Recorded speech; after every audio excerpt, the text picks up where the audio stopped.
Hello everyone, myself Dr. Sneha Bhatia, MPT in Orthopedics and Sports Rehabilitation, in charge Principal at late Srimati S. G. Patel Institute of Physiotherapy.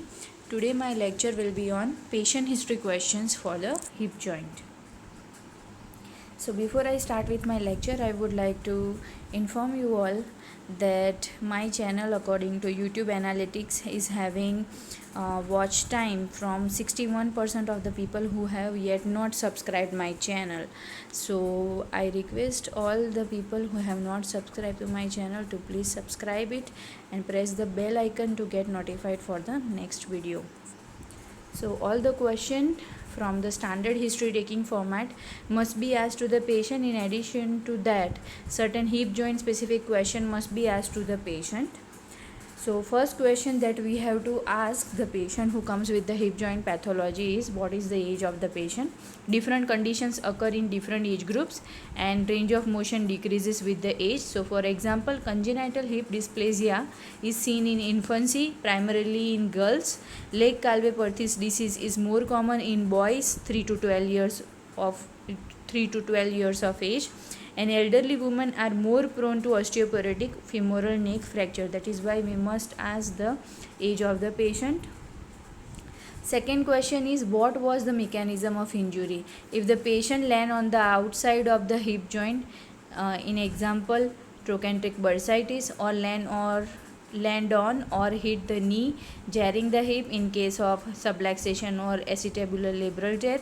Was the patient involved in repetitive loading activity which can cause conditions like femoral stress fracture?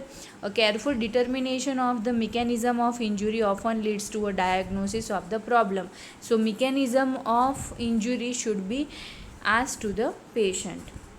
Next is the pain history. So in pain history, mostly the hip pain is felt mainly in the groin and along the front of medial side of the thigh.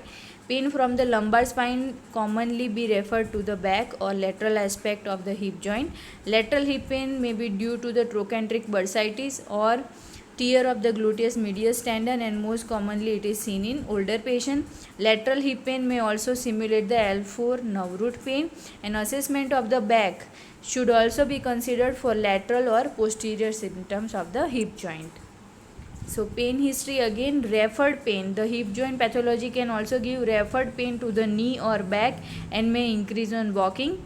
Snapping. What is snapping? Snapping is caused by slipping of the iliopsoas tendon over the osseous ridge of the lesser trochanter or anterior acetabulum or the iliofemoral ligament and may be riding over the femoral head. So that is called as internal snapping.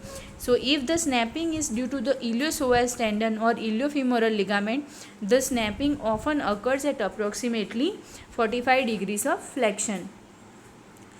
In another case, tight iliotibial band or gluteus maximus tendon riding over the greater trochanter of the femur, that is called as external snapping. And acetabular labral tears or loose bodies which may be the result of trauma or degeneration may cause intra-articular snapping.